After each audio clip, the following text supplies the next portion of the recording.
probably stop it, right? Why did it restart? Good. I was sorry. I was laughing. I got distracted because like you're trying to adjust your camera, It was. so it looks like you're in the middle of an earthquake because your camera's moving all over the place. So funny. Oh, I was working out my wrist, my arm. This is that gyroscope thing Oh, I was cool. telling you about. Yeah. You just yeah, you just wind it up. Wait, did you wind it up on camera? Or can I see? Yeah, just wind it up. You just push the thing until it stops. So there's a little sphere in here. Then it Mhm. starts spinning, and then to keep it going, you just twist like this, and then it just keeps going faster, and you can hear it. Oh, cool. And it gets harder and harder to hold because the gyroscope is like going crazy, and And there's it all like, sorts of lights. yeah, that's cool. Working on that grip strength. Yeah, for real. Like I'll just be chilling, going, and then all of a sudden it'll like my hands like doing this, and I can't hold on to it, and it's like slipping out, and that's why it's got a wrist strap on it, so in case it flies out, it doesn't destroy everything. I have that same mug. Yeah, these are amazing. Little T thing in the middle. Yeah, you sent me Amazon so I can Hmm. buy it myself. Hmm. Oh yeah. Oh yeah. So yeah, a lot of the things going on. The past 2 weeks, we didn't do a video last week just because we were both kind of shocked about the Queen's death. And I know Yeah. that sent you on a rabbit hole of checking out all sorts of stuff about the Queen and everything. And then even Bethany, um, my wife, she started looking into all sorts of stuff about Queen Elizabeth and her life. And yeah, that was shocking for a lot of us. A lot of us for gosh, for what, 70 years?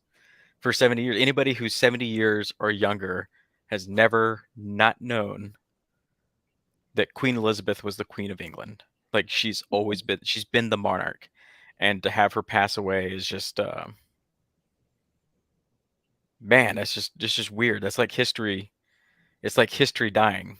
You know, it's like a very real connection to the past just passing away. So that was yeah, God bless her, and she's not our queen, but you know, she's still for all I know about, she was a wonderful lady. And aside from um rumors that I don't believe at all coming from uh, some people, I you know, I don't have anything negative to say about her. She just seemed like she was genuinely like super funny, very sweet, and very quiet, very kind, and very much acted like a mother to all of the citizens of her country. So yeah, I don't know what are your thoughts on that?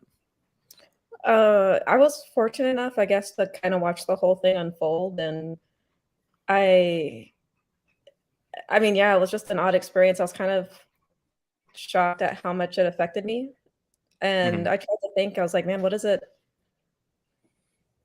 about this loss that hurts so much, or just resonates, and not just with me, but with everyone, you know? Hmm. And I think you're right. It was just, yeah, she had this hold on history, you know, this link to our past, and just the way that she, you know, composed herself, and how she, you know, you never really knew what she thought or how she felt about things because it wasn't about her. You know, it was just Right. about serving her people and doing the best job that she could do. And it sounds like being a really great leader, not just within the world, but within her family as well. Yeah. Just her family and seeing the grief play out, I think has also been really emotional too, because, you know, you can tell they really loved and respected her. Yeah. And, you know, watching someone, you know, them lose someone so huge and important in their lives and seeing how it's affected them, you know, it's Hmm. just been, I don't know, a wonderful tribute. And Yeah. yeah, I've heard things about her reign too, where there's these criticisms, and, you know, every time I've looked into it, it's been really hard to validate or verify some of the things that they're saying about her reign Yeah. in particular. So, um, but yeah, it's just been a really sad time, and my heart goes out to her family. Yeah. Yeah, same here. Same here. Yeah, she's goodness, just uh for me the best part about her was just her humor, like her ability to with play and joke around with people, and like even her husband. Her husband was super funny. He just like the I think I told you about this, but there was one time where she would occasionally do these inspections of the royal guard, walking past them, and she was doing her normal inspection, and her husband had dressed up in his old royal guard outfit, or in a royal guard outfit, and he was standing out there at attention with everybody else. And when she walked by, she was just like, and looked up, and he just started laughing.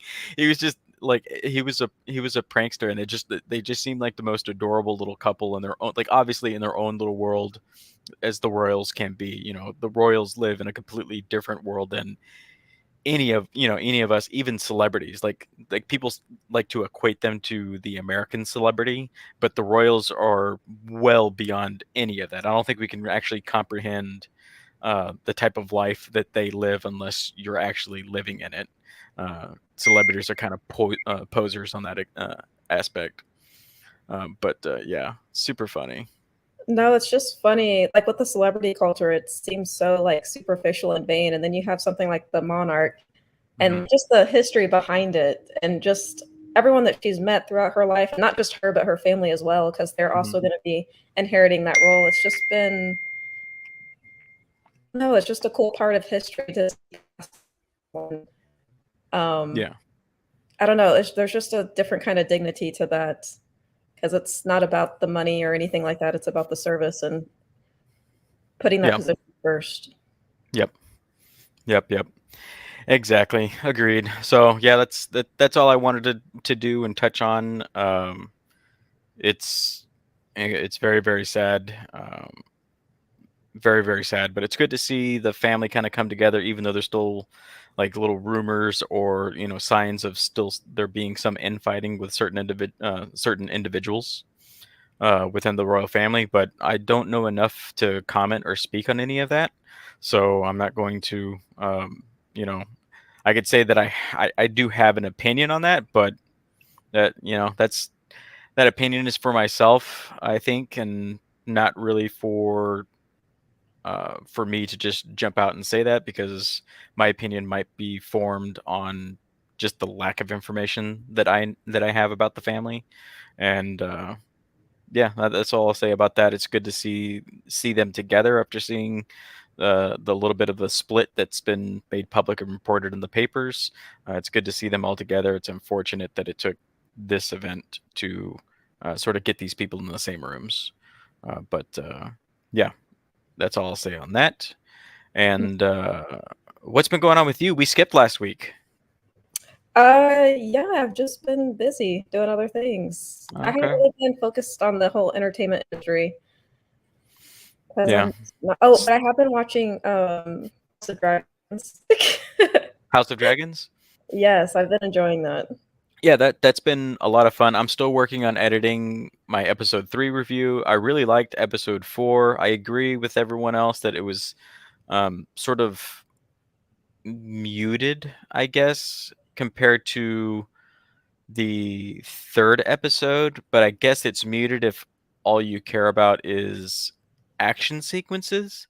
I feel like if you like the sexy scenes, this episode delivered. Yeah, that's the way I feel about it. It's just entertainment in a different way, and some people felt like it went too far. I think I don't know. I thought it was tastefully done. I didn't think it was too much tastefully done with respect to the actual main cast actors, the extras that were in that um, that brothel house, that sex house, or whatever the hell it was. I Mhm. mean, there were um, so many body parts that were exposed. I guess I should put it that way. Uh, I don't know why I'm trying to be PG. I don't know, right? But yeah, no, I really enjoyed it. I like the stuff that's getting set up. That was, I mean, again, I'll say this again. I've never read any of the material that this story is based off of, so I don't know where it's going. I don't know the history of the Targaryens, but yeah, we definitely see some things getting set up, and I thought it was a pretty interesting show to sort of see this. Um, Daemon Targaryen kind of comes off as more calculating, I think. It seems the whole reason he came back. Spoilers, by the way. Whatever. If you haven't seen it, fuck off. Um, if you if you haven't seen it, I'm sorry, but spoilers. I'm not going to restrict myself from saying anything. It's warned. The yeah, I'm starting to find Daemon Targaryen, Matt Smith's character, to be a lot more calculating in the maneuvers that the moves that he makes to get what he wants. It seems like he tried to be a little bit more sly about it, but I think it blew up in his face. I don't think it totally went the way he thought it was going to. I'm not sure because he takes her hat off in that like he takes her out, shows her around, and then when they're in that sex house, he like takes the hat off so that her hair is like fully exposed. Yeah, And it's intention. like, well, if you do that, then people are going to recognize that she's a Targaryen. You know, that's not like a common hair color for anybody that's not a pure Targaryen or there's no pure Targaryens. I don't think at this point, or Valerians, but that was a bit suspect. And then he starts to uh, they start to get like really really close in that one room, but it doesn't seem like it goes much farther than just to be enough to catch people's attention so that people see it and there's witnesses, and then he just disappears. That's the way I took from that. But then she's like confused about it, and then she goes and does that bit with Sir Cole, which I just felt so bad for him. I was just like, he's like he wants to be respectful. He wants to be his guard, but then he's like he's stuck between a rock and a hard place. Like, yeah, I do want to have sex with you, but if we get caught, I'd die. Yeah. But I guess she was worth it. I guess she was worth the risk of death was worth a tryst with the princess, I guess. I I don't know. think. I was so hesitant about the whole thing, up Mhm. until the last moment. Like, it just didn't seem, I mean, it almost seemed like he was forced into it. A little bit, yeah. Yeah, he was really in a difficult position. Like, if he says no, then he's pissed her off. Yeah. And if he, I don't know. I just Yeah. I didn't like that scene. Yeah, yeah, it didn't sit well with me, but it kind of I understand what was happening, but you know, I mean, because he could run the risk of shutting her down and then she not liking him, and she's the freaking princess. Like, if she decides that she wants to claim that he did something, then he could, and there's nothing he could do about that. So I don't know. Like I said, it was like a rock and a hard place for him. I feel like his only choice was to uh, dip his stick. So I don't know. That's what I'll say about that. But yeah, yeah. No, all in all, I've been liking House of the Dragon. I thought that was really fun. It's been a good show so far. Lots of twists and turns. Um, we don't. I would say like I'm not a fan of that particular scene, but I'm. That's. I don't think it goes any other way. I don't think it happens any other way. So it fits within the show. I don't feel like it was out of place. It definitely fits within Game of Thrones. So it's not like some other shows out there where they just seem to throw shit into a TV show just to have that scene in there, and it doesn't really make sense narratively with the rest of the story. You know. Right. So no, I think it's still a pretty solid show. I've been enjoying that. No, I enjoy watching people do would not do. Yeah. So Yep. Yeah, like all those people that get hurt on videos and get on Fail Army. So yeah, I like watching those people because I would never do any of the stupid shit that those people do, and Yeah. it's all just proof of why I wouldn't do it. So Yeah, I like seeing Yeah, well, especially with Rhaenyra, there's a lot of things about her that I don't like, I guess. Mhm. Like, I feel like she's a little too stubborn. But you know, she's a young girl too. But I also like seeing her flaws as much as her strengths. Yeah. Yeah, these are fleshed out characters that aren't perfect. They have their faults, and their faults aren't hidden from us. They're not like perfect individuals with like quirky, like they have faults, and they understand that they have faults, and we see those faults for what they are, negative aspects or traits of the character. It's not seen as like, oh, she's so quirky because she has that fault, which I Mhm. feel like is a trope that gets used in a lot of other shows. That's just annoying because in all actuality, I wouldn't want to hang out with somebody with some of those faults. That is a really big cat. That's Dodger. Look at him. Isn't he handsome? He is. He's My just straight nephew is my up. nephew is handsome.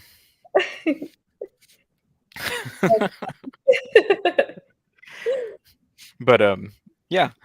All right. Did you get a yeah, I don't did you get a chance to look at any of the articles? I kind of sent them to you last minute. Um, I did. I kinda had a I kinda had a little knowledge about the Emmys ratings. Okay. I saw something else about it, at reaching was it did it reach an all-time low? Oh yeah, this is like the lowest ratings they've had ever. Yeah, Yeah. was it for the Emmys or period, like, overall for an awards broadcast? I couldn't remember. Yeah, it might be. So it was really low. It was like a couple of million people watched it. It's just so wild that in this, like, day and age of when we're all connected, like, we really have to go out of our way not to see these things. Yeah. And honestly, I kinda knew it was coming because I kinda follow, pop culture and stuff like that, but I didn't even think to ask, like, when and where and what time. I have no Mhm. interest. Yeah, I don't watch these self-congratulatory fucking stroking each other off in front of each other celebrity And I shows where they used to give each other love award awards. shows. I used to Yeah. love them. Yeah. I don't Yeah, we anymore. did. We both did. Like we used to, it was an event growing up, like watching the Grammys, the Oscars, um, the Emmys. The Emmys was kind of like um was not as popular. It was, but we used to watch that. The Tonys, the Emmys, the Grammys, and the Oscars. We used to watch all four of those award Golden shows growing up. Yeah. So now But they it's just were fun. They used to be, like, really fun, and they had mhm, jokes, and they had really great performances typically.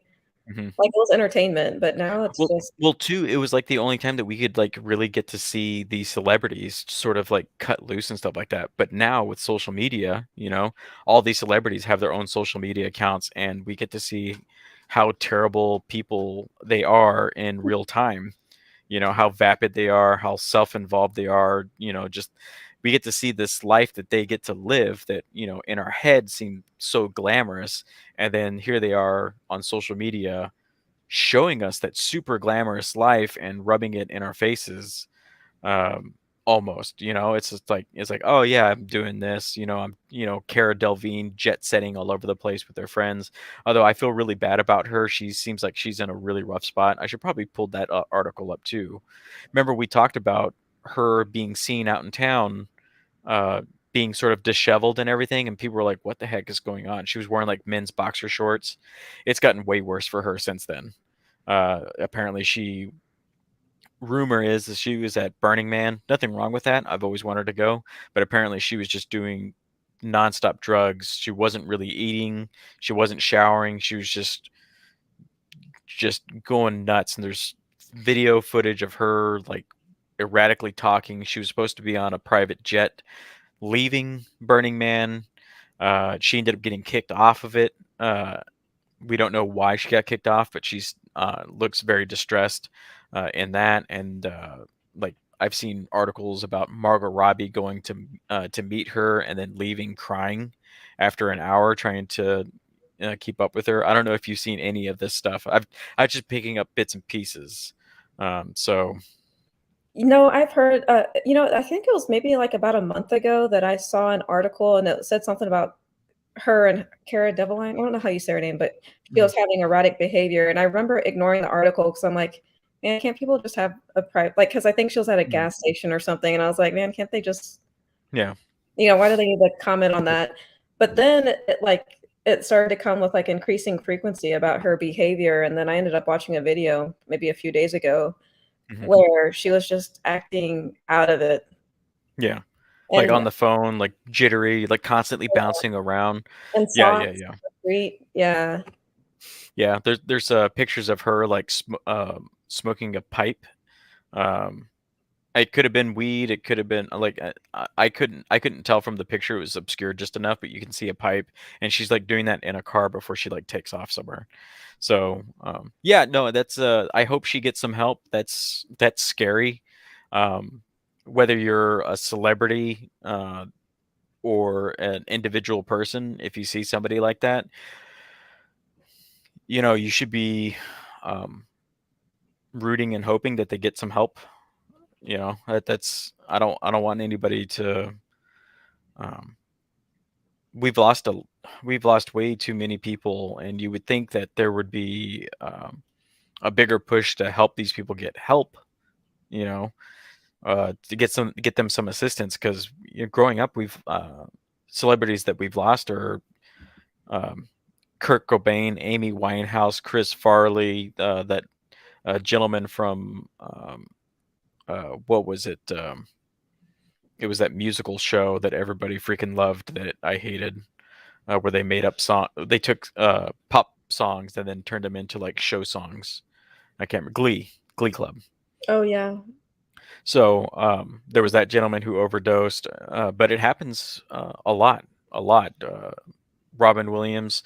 It's just really, really sad whenever that happens because there's something going on and they're trying to like they're just sinking themselves um, into these drugs that provide them some sort of like false sense of self or rightness, but that's not true. It's just pulling them further and further away from your natural state. That's why it's not good to take substances when you're struggling. I mean, sometimes you do need to take something just so that you can get back to normal, but your goal should be to um, get your life reorganized in a way that you don't need those drugs anymore.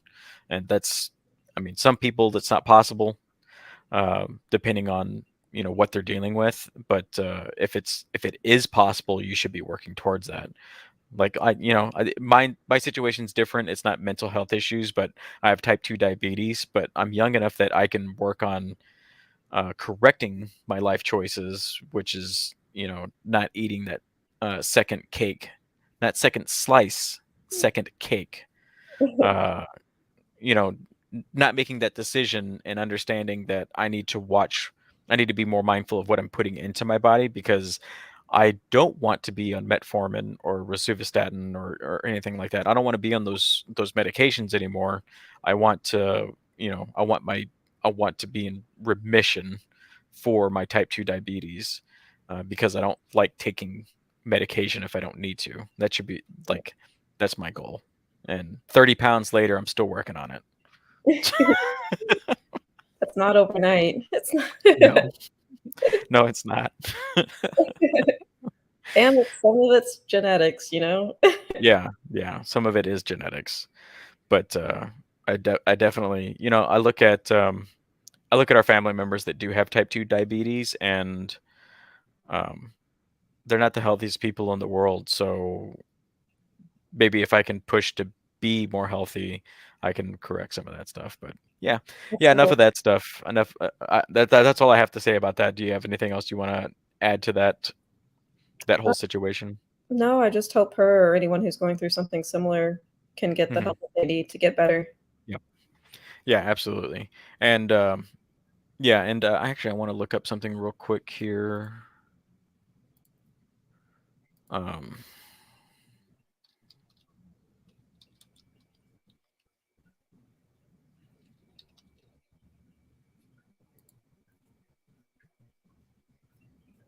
yeah, there we go. I'll put this into the chat. This is not for like drug prevention or anything like that, but it is this is there's a national number for suicide and crisis lifeline. So folks like Carol Delvine that are going through issues and situations. My wife and I have my wife has a sister that is struggling with this stuff. She's doing really good now, but there is a national line. I think it took way too long to get that.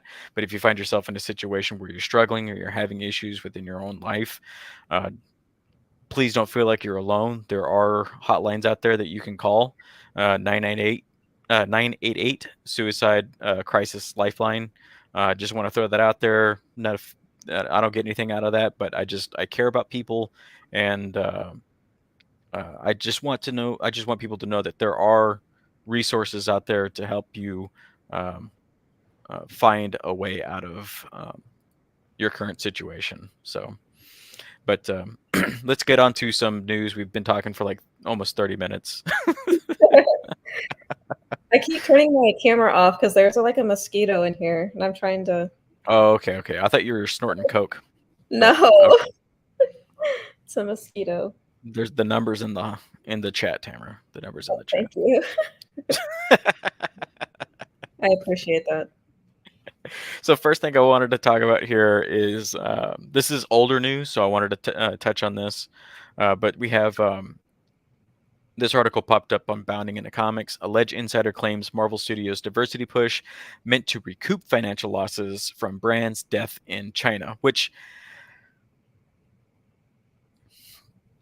I get what this insider is allegedly claiming, or this alleged insider is claiming, but it doesn't quite sit well with me because Marvel's been doing the diversity and inclusion push in their movies long before their films got stopped being picked up in China. Yeah, I I don't necessarily buy that as the excuse for why they've been leaning into diversity and inclusion stuff. It's a bit strange. So, but let's look at a couple of key points here. According to Alleged Insider, Marvel Studios' recent diversity push. It's not recent. It's been going on for since Endgame, Avengers Endgame, when they had the actually since after Infinity War, because they had Captain Marvel came out. That was a very that was a very feminist leaning type movie that was created. It which sucks because unlike some other people, I kind of like Captain Marvel in the comics um, the before some changes that were made. I thought it was a pretty cool character, but at that point is when you started to see the shift in the Marvel movies and product line, Disney Marvel starting to push a message instead of just entertainment, and that started there. So, and all those movies, as far as I know, were pushed out in China. So let's see. Recent diversity push is not intended to send a message of denigration towards the acceptable target demographic of straight white men, but rather cynically squeeze what extra money that can be from American audiences in order to make up for the fact that their sales in China are going less spectacularly than they expected, to the point where the brand is pretty much dead within the borders of the communist country. Yeah, I mean the last I think the last year and a half, not a single one of the Marvel films have been released in China. So none of the box office numbers are reflecting that. It's mostly just the stuff stateside numbers, and then European countries. A couple of Middle Eastern countries are getting the films as well. But yeah, the majority of what they're getting is from folks. But if you watch the actual numbers for any of these movies that have been coming out the last year, is they have like a huge big weekend because people are starved for entertainment. But once they see the movie, they never go back. There's no repeat viewings. I feel like is not happening. There might be like a handful of people here and there that go back and watch a movie over and over and over again. Mhm. But the only movie I think in the last year and a half that actually had that was Spider-Man: No Way Home. That movie had repeat viewings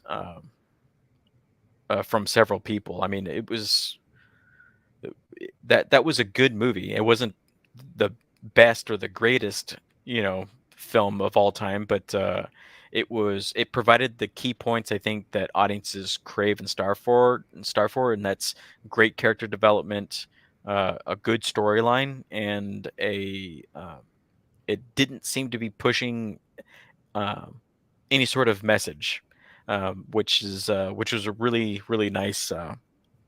It's nice to go to a movie and not get slapped in the face with the narrative. Yeah. So, but so this insider says that they were prompted to share their information after finding themselves impressed with the scooper's previous sharing of alleged Disney insider explanation as to why the company's Marvel and Star Wars toy sales are flailing. The Marvel insider informed WDW Pro that the new stuff isn't selling. Yeah, I, I don't know when the last time was that you went to Walmart or Target, like in the toy section, like where they keep everything. Maybe because you've been getting into Legos. I don't know if Yes. you've checked out the toys or anything like that, but they don't. I see more and more Marvel stuff, especially the new stuff, go to clearance uh big time, like the Eternal stuff. I see those toys, those pop figures, like all over the place, especially Angelina Jolie's Eternals character. I see her character all over like literally shelves upon shelves of her pop vinyl figures or her action figures, Shang-Chi's, Marvel Katie, like all that stuff. I see so much of that on the clearance shelves. It's uh like it's just not moving. It's not moving at all. And that's not just with Marvel, Disney stuff. Disney's actual stuff itself is also doing the same. So what is going on right now with Marvel is the same thing that happened with Star Wars. They explained it's a vicious loop. It's a Vindaloop. Those that watch uh, South Park, nobody's gonna get that. It all comes down to two big factors: China and ego. So he goes on later in the article to talk about how Marvel's pretty much a dead brand in China, and China is refusing to allow these properties be filmed because China is very anti woke. China is also a communist country and suppresses any sort of individuality within their country. It's frowned upon. So this narrative from Marvel that every individual person has a voice or has representation doesn't sit well with China, and they refuse to air any of that stuff. Um, so it's too much for them if that makes sense, right? So uh, with China blocking them out, they're pushing for an American audience that they think is interested in this woke diversity and inclusion stuff. Uh, but in actuality, like if you leave Twitter, and I've said this before in my previous podcast, I've said this in other videos. Um, Twitter is not real life, and I feel like companies like Marvel, companies like UPS, Twitter is not an accurate representation of what the public wants. Would you say that? Would you say Twitter is a different world than what you experience in the real world? You're more social than I am, so you have friends. Twitter's changed a lot over the years. I feel like no, it's not an accurate representation. No, I feel like there's a lot of bots on there, and there's just people out there that have a dissenting opinion just to have a dissenting opinion. I don't know. Mhm. But no, Contrarian for contrarian's sake. yes, yeah. Mhm. I There's no facts on Twitter. It's just all opinion, and yeah, Yeah, it's successful. yeah. Cesspool, Entertaining one, but right? no, it doesn't have any accurate representation of what's going on. Right. Because what is Twitter? Twitter is like Twitter's supposed to have like 100 million people or something like that. Even so, even if Twitter has 100 million people subscribed to Twitter with active accounts, I'll just throw that number out there, right? 100 million. Well, 100 million people on Twitter from all over the world is doesn't represent America. America's 300 million people. over 300 million people, probably close to 400 billion. I'm not really sure what our actual population number is. So even if we went with the lower end, 300 million people, that's only 1/3 of the population on Twitter, right? But that's not really how it is. The percentage is way less than that because we have international people on Twitter. And in the entire world, we have 7 billion, over 7 billion in population on the entire planet. And 100 million is a drop in the bucket to that 7 billion. So all you're seeing on Twitter are the most vocal people that want to share their opinions, and that's a very small percentage in comparison to the actual world. So you have these and then you mentioned bots. Bots are a thing. Twitter tries to claim that bots only account for less than 5%, but that doesn't jive with studies that have gone in and looked at accounts like the president's account, the POTUS. They're saying that his account has approximately 45% of that is are bot accounts. They can't be. There's not enough information to link those accounts to being connected to an actual person. And then you have this weird like reply bots that have like a very clear uh, like rhythmic response to how it's with words that they use when they respond to somebody, or they respond in a way that just doesn't make any sense. It's clearly a bot because it doesn't feel like you're speaking to a human being. But you take in all those factors and you see these companies pushing for this narrative, this product, or anything. Like it could be the opposite way. Like they could be going into a heavily um, right wing, probably, or even like a super Christian view. Like if that was the loudest majority on Twitter, we'd be seeing that stuff in these movies, and that would be pissing a lot of people off because it's just not representative. Whereas we, instead of creating products to cater towards specific groups of people, just make stuff that you think would be entertaining and see how that works.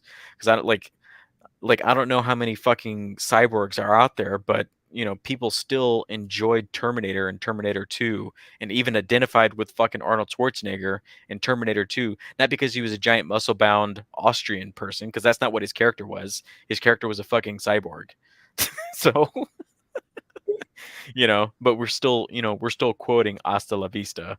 You still had the human characters. I don't have a scratchy, raspy voice like John Connor had in Terminator 2. I don't have like a giant forehead or a huge nose like Nick Stahl uh, in Terminator 3. But you can still identify with these characters and understand them. Well, he did have a nice, yeah, Schwarzenegger did have a nice butt, John, but that doesn't mean uh, actually, I have a nice butt too, so I did identify with that. Okay, so cyborgs and me, we do have nice asses. So I'll say that. I will give that. But Love it. yeah, I just feel like we need to get back to making entertainment for everyone and not just trying to make entertainment to appeal to specific demographics. Yeah, I like, you know, you have creators. We've always had like a Spike Lee type creator that has created stuff uniquely from the perspective of a black man or an inner city individual. Like it's a unique perspective on things. I feel like Jordan Peele is uh, sort of moving in that direction. I wouldn't say he's on the same level as Spike Lee, but Jordan Peele's movies like Nope, you know, uh, oh my gosh, what is his other movies? I'm blanking out on the names of them, but they're Don't good films. Yeah. Do what? I said, "Don't ask me." Oh yeah, yeah, yeah. But they're good films. They're just not. They're told with a unique perspective, and it's interesting. I like that stuff. I like going growing up. I watched movies like Hoodlum. I watched movies like Life with Eddie Murphy, and um,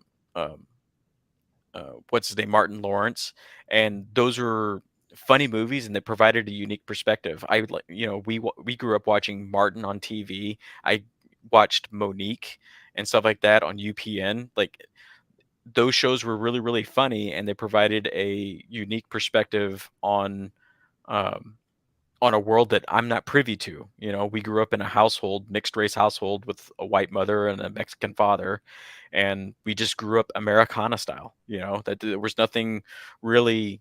Um, I wouldn't say like to me it didn't really stand out the way we lived. We just kind of like grew up and we grew up in America. It wasn't like a Mexican household. It wasn't a white household. It was just America suburbia, you know. But We did have piñatas for our birthdays. yeah, but like you see, yeah, the piñatas. Like to me, that's like a normal. That's like a normal thing. Didn't. It wasn't. It I guess was. it didn't seem cultural until somebody told us that that's that's a cultural thing just with Mexicans. So I don't know. Yeah, I thought everyone had piñatas for their birthday. Yeah. But, yeah, it's like I like seeing those unique perspectives, but the problem I think with a lot of those movies is, they don't it's not being made to entertain.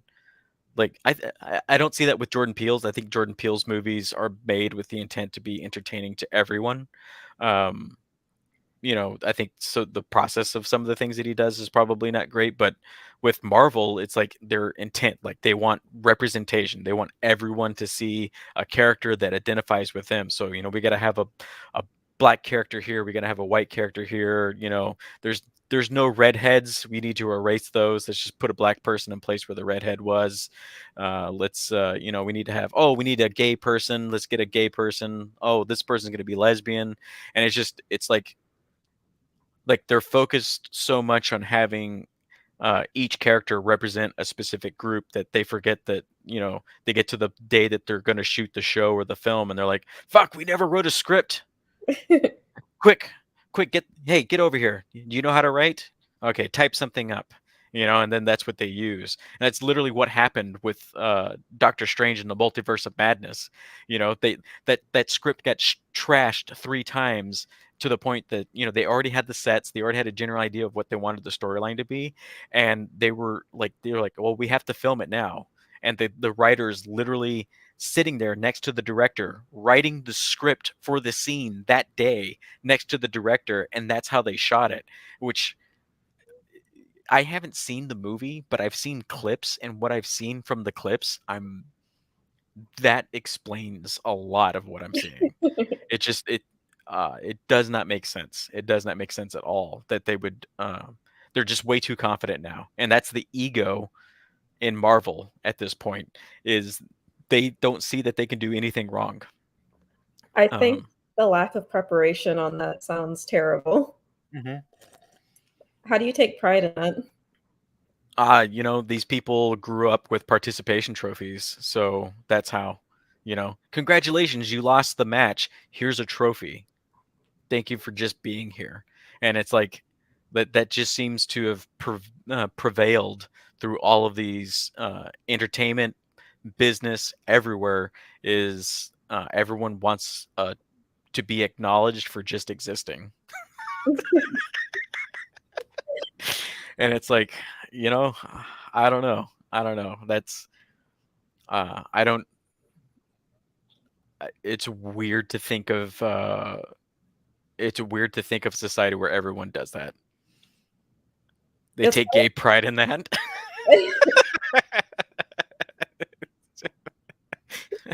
That's funny, John. What were you saying, Tam? I honestly don't remember. Oh, No, it's funny because they have all the money and they have the names and they have the branding to bring really great stories to the screen. And it's just, I don't know. yeah, It's just written on the fly. There's no thought behind it. yeah. No, they're yeah. It's all by the seat of their pants, and it's at the point where they're putting stuff out like She-Hulk, which is really really disappointing. She-Hulk uh is an awesome character to introduce into the MCU. I was really excited about that, and I was excited about a law drama. But from what I'm hearing, it just they don't know how to write a law drama or a law comedy, and it I don't know, like from what I've been hearing about that show, it doesn't look good. But yeah, that's part of the some of the things that are going on with Marvel. This insider says that those are the reasons why they've been pushing for this diversity and inclusion. Um, I wish they would stop, but it doesn't sound like it's going to. I think it's just going to keep going until this all falls apart, which is really really sad. We had a good run. We had a good run with that stuff. It's just it's unfortunate that this like it's not dying because there's a lack of interest. It's dying because the quality of what they've been putting out is just not been there. So this is the other thing I wanted just to touch on. This is yeah. This is just the ongoing public just not is not putting up with the bullshit of celebrities at all uh, anymore. So we talked about this earlier in the stream. We used to watch these award shows all the time. But when was the last time you watched one of these award shows, Tam? It was probably when Ricky Gervais hosted the Golden Globes, maybe like the last time he did it. Hmm. Um, so about several years, maybe a few Hmm. years. Yeah, I've watched clips actually ever since the Navy. I don't think I've watched a single award show. I just the when I went into the Navy, I stopped watching broadcast television, so I kind of like completely got out of the rhythm of watching uh, any of that stuff or being cued into it.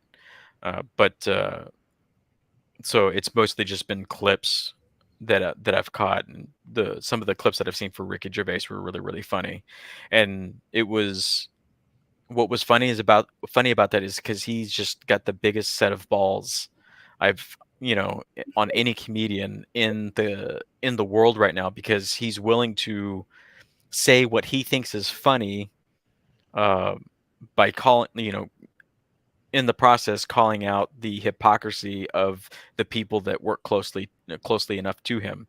And these people can act all offended all they want, but ultimately it's just a joke. And if you take a joke as seriously, then that's your problem. That's not his problem. He's there to have fun. He's a comedian, and he's going to do that. And if it's at your expense, then you need to learn to laugh at yourself and not take yourself too fucking seriously, or you're just going to walk up on stage and slap Chris Rock. Or you need to really reevaluate your behavior because Yes. Yeah, yeah. The pretenders think they're royalty. That's what it is. The pretenders think they're royalty, so they can't be made fun of. But yeah, I think it's just really funny. Let's look at this. Let's see. Per Nielsen, data reviewed by Variety, the Kenan Thompson hosted edition of the annual award show netted a total viewership of only 5.9 million viewers, settling at a personal low for the event of just a 1.0 rating among adults 18 to 49. I'm in that demographic. Are you? yes. Okay, just wanted to make sure. Not very good at birthdays. Um, oh, I don't care about the winners. Let's see. With these abysmal numbers, the 74th Emmys took home an award of their own, beating out the Academy's 2020 show, which previously held the accolade for with 6.37 million viewers and a 1.3. Oh yeah, so you were right. You called that earlier. Yeah, you must have. Yeah, I read I didn't even know that. This is like one of the lowest ever. Wow, you guys suck. Yeah, this stuff is it's just so boring. Like it's a self-congratulatory masturbation fest. That's the way I see it. They're just all sitting there like circle jerking, and just hand over to the neighbor. Like, how you doing? How you doing, Will? they like can't help themselves from making a statement of some sort. Right. Yeah. And why do I think that's the time and place? Yeah, yeah, they go up on stage, they're holding a little award. They got their little like Vera Bradley, gown on, and it's all like, it costs more than, some people's mortgages, and they're just like, I just want to say that I really, really, really care about all the poor children of the world, and all this other crap, and it's just like, it's like, okay, that's cool, you gonna auction your dress off and raise money for those kids. No, they're just going to talk about it. You know, they're just going to talk about it on the award show, and then they're going to fuck off and take a private jet someplace on a yacht that cost $500 million, and they're going to sit in the Caspian Sea and just soak up the sun, and you know they're going to forget all about those kids, and then the moment they have the cameras in front of them and be like, we really need to think about the kids and stuff like that, and like, oh, like why do you look like a raccoon? It's like, I fell asleep on my yacht and the sun burned my face. So I don't know, I really fucking hate these people. Keenan Thompson has been a bit of a disappointment. He was so funny. We've been watching him since All That. Do you remember that on Nickelodeon? Yeah, I remember him. Yeah, he was so funny then. Kel. Yes. And do what? Keenan and Kel. Yeah, Keenan and Kel. I fucking love Keenan and Kel. Like, welcome to Good Burger, hum of the Good Burger. Can I take your order? Yeah, I've Oh man. watched him lately, but I don't know, I'm just not into his, I guess, brand of comedy Well, or he hasn't like grown as a comedian. He's still Keenan from All That. Like he's still doing the exact, like the faces are great. I love his faces. Like he does, like, you know, he's got like the best like wide-eyed shock like look on his face. Like it's really really good, but like that's his punchline now. Like he doesn't, like, I don't know. I don't know what he says or what he sets up that in it, like what dialogue he gives or delivers, that it's itself like the joke or the punchline. He has to punch with his facial expressions, and that's what he's supposed to be conveying as what's funny or what we're supposed to laugh at, and Mhm. it's boring. It's boring, and it's just like this, I don't know, it's like this it's not American comedy, and it's not an American comedy style, and it's not like a British comedy style, but he's been, I expected a lot more from him given his past and everything. So I don't know. I never You even know. thought about that. Yeah, he hasn't changed his styling, I guess, but maybe Hmm. I don't know. Yeah. Maybe he doesn't have his comedy, like, in his tone and inflections, like, in his voice. It's, like, mostly facial expressions. Hmm. Yeah. Yeah. No. He and I don't know. His yeah. I don't. It's hard to put on, and Saturday Night Live itself is just sort of like, I think he's finally leaving the show, but Saturday Night Live itself is just, they announced like 4 new cast members, and everybody was just like, who the fuck is that? Like, who are these people? Which I think is unfair, because we normally don't know who these cast members are. Like it's up to like we need them to prove themselves on the show itself, or it's just not going to happen. But what's the point in watching the show when we haven't been impressed with the actual like existing cast members? You know, it's like, is fresh blood really going to improve things there? I don't think so. I mean, they have to have a counselor on set if somebody says something mean to them. But yeah, I don't know. That's what I think about that crap. But did you catch any clips or anything like that of the Emmys? I just completely, I'm Yeah, ignoring it. I didn't catch any clips, but I love Zendaya and everything that she's does and she's in, so I looked at the photographs of her dress and her winning, and I'm always happy to see her get accolades, accolades Yeah, and do well and stuff like that, so I like following her, but I didn't as far as everything else, I don't know. yeah. I'm not a huge fan of Zendaya, but I've only seen her in a handful of stuff. Um, I don't know. I'm waiting to see more before I say anything about her. But uh, I thought she was. I can't even say she was like. I can't even give like a proper feedback of her character in Dune, because she was barely in that movie. She was. But I'm looking forward to seeing Dune Part Two. I'm hearing that Christopher Walken's going to be the Emperor, and that sounds freaking awesome. Um, Florence Pugh is going to be the princess, which I don't know. That could be good casting. I don't really have anything negative to say about Florence Pugh. She seems to be serviceable in the stuff that I have seen her in. Yeah. That'll be interesting. So there's a couple of new cast members coming, and I'm curious to see if they're going to bring Duncan back, the Jason Momoa's character, because in the book his character does come back. His character evolves, and like basically reaches like the next level of like human evolution. Not quite to the same degree as what Timothy Chalamet's character will reach, but because he basically becomes a god. That's the future and being that's in store for uh, Paul Atreides is when he fully awakens. He's basically like a living god, and that starts the succession of god emperors down through the ages for the Dune franchise. It's just fucking crazy sci-fi. I love that stuff. It's so good. I've been listening to the audiobooks, and it's just good to go through like the history of everything leading up to Dune, and then eventually I'm going to start listening to the stuff past that. But it's good stuff. That's crazy good.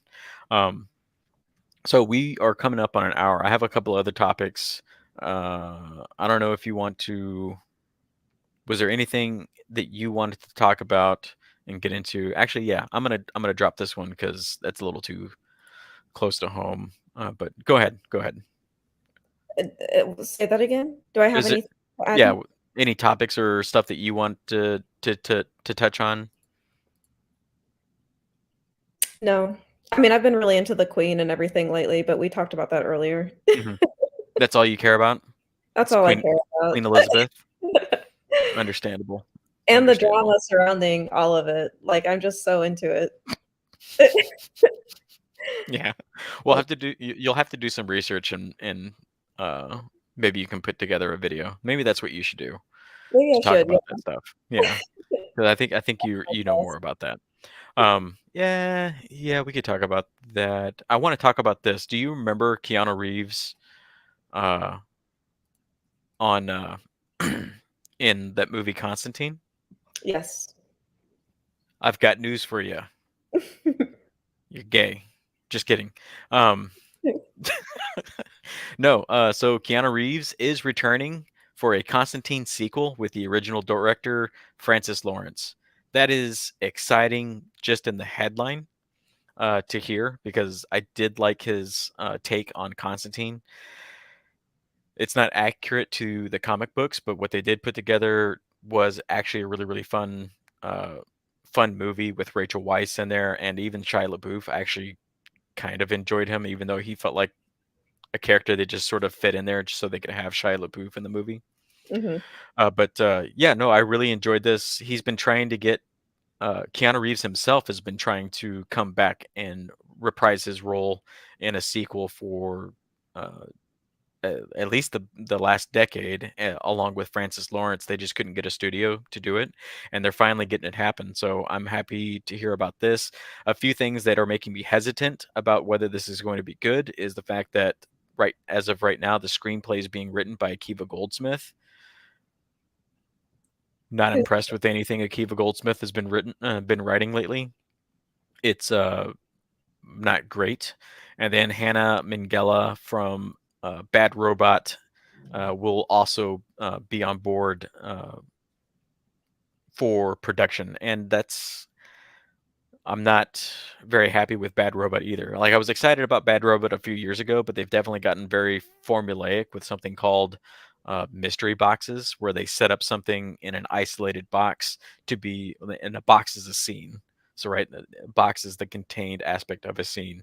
So they'll set up something, they won't explain it. There'll be a mystery, and that mystery is going to be a mystery until it's solved in the beginning of another box and another scene, and then within that scene that mystery gets solved, but it creates another mystery, which that format sounds interesting, but it doesn't work in a movie when you have multiple acts, three acts to go into it. And the weakness of that format is when you get to the third act, you don't know how to end it because you're you're so focused on solving one mystery to set up another mystery. And but the movies just sort of end. Um, I think J.J. Abrams is a talented creator, but the style that he makes things is just it's not Spielberg. It seemed Spielberg-esque in the very beginning, but it's not anywhere close to the same level. Even Spielberg can't, in my opinion, Spielberg hasn't been Spielberg with his last few outings. So I don't know. I don't know what you are you excited about this? Did you care about the first Constantine movie? Do you remember it? Yeah, I remember it. It was a good movie. Honestly, I just like Keanu Reeves. Y- Um, I like any character he plays, and it just seems like he's really fun to work with. Yeah. Yeah, he seems like a I super nice guy. I always enjoy hearing him being in something. Hmm. Yeah. And when he comes back to characters, I think that's really cool and says a lot Yeah. about him as well. Although I didn't see the new Bill and Ted movie. Did you see that? No, I didn't. I didn't have any interest. Hmm. Yeah. Yeah. Amen, brother. Amen.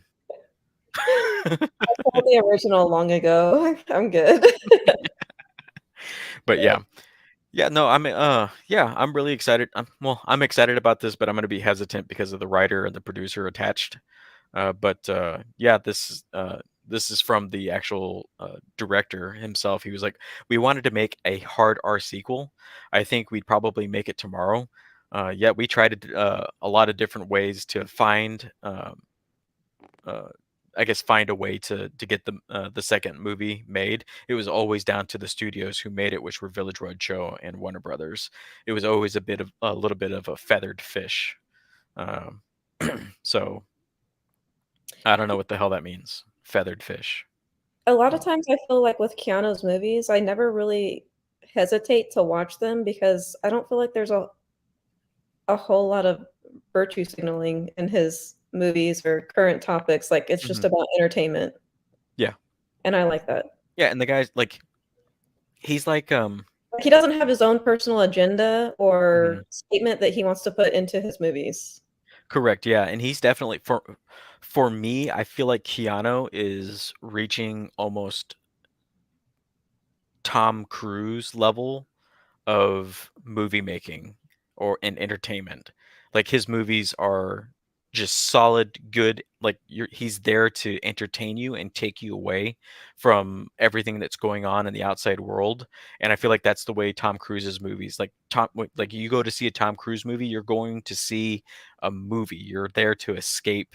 And these two actors are providing us films that provide a level of escapism that we don't really see because in a lot of these movies that are coming out now, it's like there's definitely some sort of message or agenda or something that's getting pushed in there. And if there is some sort of like diversity that's happening, it's happening in a way that's so naturalistic to the scene and the setting that they're presenting to you that you don't notice it. So Yes. I appreciate that, and these two guys are a rare breed, and I wish we had more of this. I wish I had more of Keanu and Tom. So hopefully this is good. I'm excited about that. And anything else to add? No, I'm excited to take a look at it. I feel like I need to revisit the first one. Yeah, yeah, I agree. Same here. I need to go back and watch that one. That was a lot of fun. Well, that's it. I was gonna. I do want. I was gonna touch on Frost Guerin shitting on her coworkers that were fired by proudly letting the world know that she survived the culling of G4 TV. But whatever. Fucking hate that chick. Um, I don't hate her. I just hate her attitude.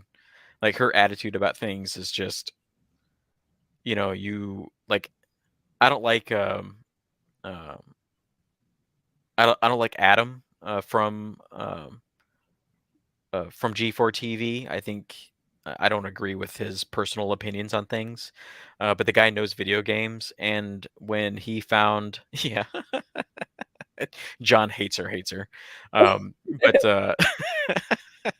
the like Adam Sessler is a like when he found out that that a lot of his coworkers and people that he worked with on G4 were fired and let go, he was gracious enough to put out a message, you know, in condolences with those people and wishing them best of luck. What does Froskerin do? She fucking puts out a tweet that says, let's play some games, yo. I survived," with a fucking picture of like uh, of herself with no makeup, smoking a doobie.